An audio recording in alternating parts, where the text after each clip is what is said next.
ಚಿಕ್ಕಪೇಟೆ ವಿಧಾನಸಭಾ ಕ್ಷೇತ್ರದಿಂದ ವೆಂಕಟರೆಡ್ಡಿ ನಗರ ವಾರ್ಡು, ಸೋಮೇಶ್ವರ ನಗರ ward, ward ಮತ್ತು 12 ವಾರ್ಡ್ ಜನ ಕೂಡ ಬಂದಿದ್ದೀವಿ.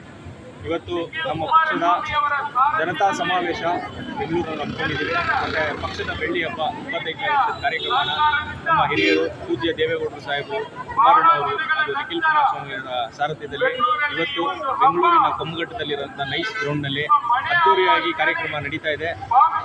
ಆಲ್ರೆಡಿ ವೇದಿಕೆಯಲ್ಲಿ ಹೆಚ್ಚು ಕಡಿಮೆ ಎಲ್ಲ ಮುಖಂಡರುಗಳು ಬಂದು ಭಾಗವಹಿಸಿದ್ದಾರೆ. ಹಾಗೆ ಜನರು ಸಹ ಹೆಚ್ಚಿನ ರೀತಿಯಲ್ಲಿ ಸ್ಪಂದಿಸಿ ಲಕ್ಷಾಂತರ ಜನ ಇವತ್ತು ಇಲ್ಲಿಗೆ ಬಂದಿರೋದನ್ನು ನೋಡಿದ್ರೆ ತುಂಬ ಖುಷಿ ಆಗ್ತಾ ಇದೆ. ಬೆಂಗಳೂರಿನಲ್ಲೇ ನಮ್ಮ ಪಕ್ಷಕ್ಕೆ ಬೇಸಿಲ್ಲ ಅಂತ ಹೇಳ್ತಾರೆ, ಅದೆಲ್ಲ ಸುಳ್ಳು. ಯಾವುದೇ ಒಂದು ಪಕ್ಷ ಆಗಲಿ ಎಲ್ಲದಕ್ಕೂ ಬೇಸಿದೆ. ಅದರಲ್ಲೂ ನಮ್ಮ JDS ಕಾರ್ಯಕರ್ತರು ತುಂಬ ಜನನೇ ಇದ್ದಾರೆ. ತುಂಬ ಲಕ್ಷ ಜನದ ಮೇಲೆ ಬಂದು ಈ ಕಾರ್ಯಕ್ರಮವನ್ನು ಯಶಸ್ವಿ ಮಾಡ್ತಾ ಇದ್ದಾರೆ. ಇವತ್ತಿಲ್ಲಿ ಬಂದಿರೋ ಎಲ್ಲರಿಗೂ ನಮ್ಮ ಚಿಕ್ಕಪೇಟೆ ವಿಧಾನಸಭಾ ಕ್ಷೇತ್ರದ ಕಡೆಯಿಂದ ಧನ್ಯವಾದಗಳು. ಹಾಗೂ ನಮ್ಮ ಜೊತೆಯಲ್ಲಿ ನಮ್ಮ ಚಿಕ್ಕಪೇಟೆ ವಿಧಾನಸಭಾ ಕ್ಷೇತ್ರದ ಮಹಿಳಾ ವಿಭಾಗದ ಅಧ್ಯಕ್ಷರಾದಂಥ ಸಹನಾ ಲಕ್ಷ್ಮೀಕರಣ ಅವರು ಬಂದಿದ್ದಾರೆ. ಅವ್ರ ವಾರ್ಡಿನ ಕೂಡ ಒಂದು 1000 ಜನದ ಮೇಲೆ ಅವರು ಕರ್ಕೊಂಡು ಇಲ್ಲಿ ಬಂದಿದ್ದಾರೆ. ಈ ಕಾರ್ಯಕ್ರಮನ ಯಶಸ್ವಿ ಮಾಡೋದಕ್ಕೆ ನಮ್ಮ ಗಣಿಯವರು ವೆಂಕಟರೆಡ್ಡಿ ನಗರ ವಾರ್ಡ್ ಅವರು ಕೂಡ ಬಂದಿದ್ದಾರೆ. ಎಲ್ಲರೂ ನಮ್ಮ ಚಿಕ್ಕಪೇಟೆ ವಿಧಾನಸಭಾ ಕ್ಷೇತ್ರದ ಅಧ್ಯಕ್ಷರಾದಂಥ ಕುಮಾರ್ ಅವರ ಸಾರಥ್ಯದಲ್ಲಿ ಈ ಕಾರ್ಯಕ್ರಮವನ್ನು ಯಶಸ್ವಿ ಮಾಡಬೇಕು ಅಂತ ನಮ್ಮ ಇಡೀ ಚಿಕ್ಕಪೇಟೆ ವಿಧಾನಸಭಾ ಕ್ಷೇತ್ರದಿಂದ ತುಂಬ ಜನ ಕಾರ್ಯಕರ್ತರು ಇವತ್ತಿಗೆ ಬಂದು ನೆಲೆಸಿದ್ದೀವಿ. ಈ ಕಾರ್ಯಕ್ರಮ ಯಶಸ್ವಿ ಆಗ್ತಾ ಇದೆ. ದಯವಿಟ್ಟು ನಮ್ಮ ರಾಜ್ಯದ ಜನ ನಮಗೆ ಮತ್ತು ನಮ್ಮ ಪಕ್ಷಕ್ಕೆ ಆಶೀರ್ವಾದ ಮಾಡಬೇಕು ಅಂತ ಕೇಳ್ಕೊಳ್ತಾ ನಮ್ಮ ಮಾತು ಮುಗಿಸ್ತೀವಿ.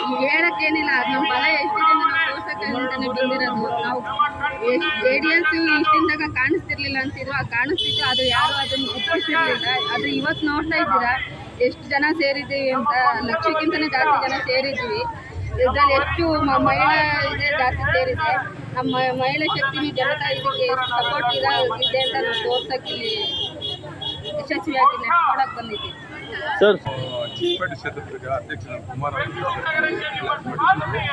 ಸುಮಾರು ಈಗಿದ್ದ ಬಂದ್ಬಿಟ್ಟು CM ಖಂಡಿತವಾಗಿ ಕಮ್ಮಿ ಅಂದರೆ 1-1.5 ಲಕ್ಷ ಜನ ಸೇರ್ತಾರೆ. ಆ ಬೆಂಬಲ ಕೊಟ್ಟೆ ಬರ್ತಾರೆ. ಈಗಿದ್ದ ಬಂದರೆ ಕುಮಾರಣ್ಣ CM ಸರ್, GBA ಚುನಾವಣೆ ಮುಂದೆ ಬರ್ತಿದೆ, ಅದರ ಉದ್ದೇಶವಾಗಿ ಇಟ್ಕೊಂಡು ಈ ಸಮಾವೇಶ ಮಾಡ್ತಾ ಇದ್ದೀರಾ, ಹೇಳಿ ಸರ್. ಇದು ಬಂದ್ಬಿಟ್ಟು ಸಮಯನ ಆಗ್ಬೇಕಂತ ಅರೇಂಜ್ ಮಾಡ್ತಾ ಇರೋದು. ಎಲ್ಲ ಜನ ಸೇರಿ ಇದು ಮಾಡಬೇಕು, ಗೆಲ್ಸ್ಬೇಕಂತ ಒಂದು ವಿಧಾನ ಇದೆ.